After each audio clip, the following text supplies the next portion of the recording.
Hello guys, তো আজকের ভিডিওটা খুবই গুরুত্বপূর্ণ। যারা জিরেট পরীক্ষা দেবে এই বছর তারা কিভাবে ফর্ম ফিল আপ করবে এই ভিডিওটায় আমি সম্পূর্ণ রেজিস্ট্রেশন প্রসেসটা বলবো।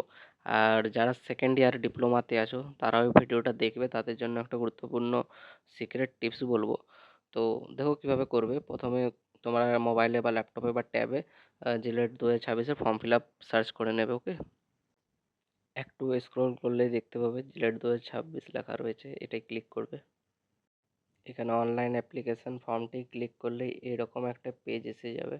এখানে নিউ ক্যান্ডিডেট রেজিস্ট্রেশন করবে তোমরা যারা ফর্মটা ভরতে চাও। এবারে এখানে দেখো, তোমরা যারা সেকেন্ড ইয়ারে আছো তারা একটা কাজ করতে পারো। এখানে তোমরা যদি পরীক্ষাটা দিয়ে দেখতে পারো একবার, কারণ তোমরা যদি পরীক্ষাটা দাও তাহলে কী রকম পরীক্ষা হয়, কী রকম এনভায়রনমেন্ট থাকে সেটার ব্যাপারে তোমাদের একটা আইডিয়া হয়ে যাবে। তো তাই আমি বলবো তোমরা একবার পরীক্ষাটা দাও।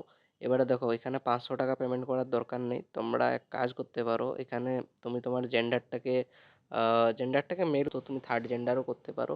তাহলে তোমার মাত্র 200 টাকায় তুমি পরীক্ষাটা দিতে পারবে। কারণ তোমার যদি ভালো রেজাল্টও হয় তো সিট অ্যালটমেন্ট হলেও কারণ ডকুমেন্ট বলতে তো কিছুই লাগে না, শুধু এখানে তোমার তো তুমি থার্ড জেন্ডার দিলে কেউ চেক করতে আসবে না তোমার সত্যি জেন্ডারটা কি। তো তুমি সেটা করতে পারো। আর নিজের কাজটা এসটি করে বা ওবিসি কিছু করে 200 টাকায় তুমি ফর্মটা ফিল আপ করতে পারো, তাহলে পরীক্ষা অ্যাটলিস্ট বসতে পারবে। আর তোমাকে তো ওরা কোনো ডকুমেন্ট বলতে শুধু তোমার না, নিজের সিগনেচারটা আর ওই একটা পাসপোর্ট ফটো খুঁজে, ঠিক আছে? একটু পরে আমি দেখাচ্ছি তোমাদেরকে, তার আগে দেখে নাও রেজিস্ট্রেশন ফর্মটা কিভাবে ভরবে। তো এখানে ক্যান্ডিডেট নেম লিখবে, মায়ের নাম দেবে, তারপরে বাবার নাম দিবে, নিজের ডেট অফ বার্থটা দেবে। এখানে জেন্ডার তুমি থার্ড জেন্ডার করতে পারো যদি সেকেন্ড ইয়ারের স্টুডেন্ট, এমনি এমনি যদি পরীক্ষা দিতে চাও তাহলেই। আর যদি সিরিয়াস এই বছর পরীক্ষা দিতে চাও থার্ড ইয়ার, তাহলে যেটা জেনুইন শুধু সেটাই দিবে, কোনো জিনিস ফেক দেবে না, কারণ না হলে তুমি কলেজ পাবে না।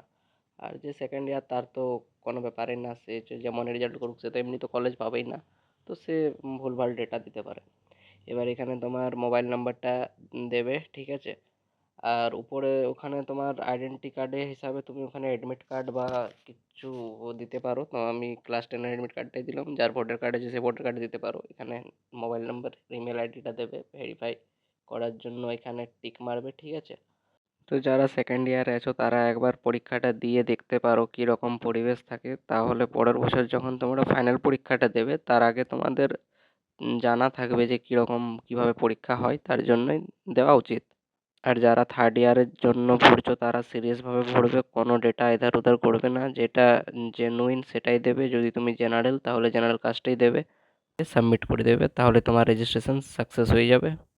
রেজিস্ট্রেশনের পরে তোমরা এখানে আরেকটা ফর্ম আসবে, ওখানে তোমাদেরকে বাবা মায়ের নামটা আবার একবার লিখবে, ঠিক আছে? জেন্ডার ওগুলো দেবে, তারপরে ডকুমেন্ট আপলোড করতে বলবে।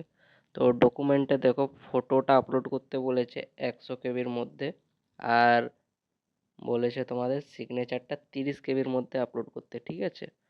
তো তোমরা অনেকেই ফটোটা কিভাবে কম করতে হয় সাইজটা, সেটা আমি দেখিয়ে দিচ্ছি কিভাবে 200 কেবির মধ্যে ফটোটা করবে। কারণ মোবাইলের ক্যামেরায় তুললে অনেক সময় 2 MB 4 MB হয়ে যায়। তো তো সেটা 30 কেবি বা 100 কেবির মধ্যে কী করে করতে হয় সেটা দেখিয়ে দিচ্ছি। আর তোমরা যখনই ফটো আপলোড হয়ে যাবে, ডকুমেন্ট আপলোড, তোমরা টাকাটা পেমেন্ট করে দেবে। আর তারপরে ডাউনলোড করে নেবে ফাইনাল যে কনফার্মেশন পেজটা সেটা, ঠিক আছে?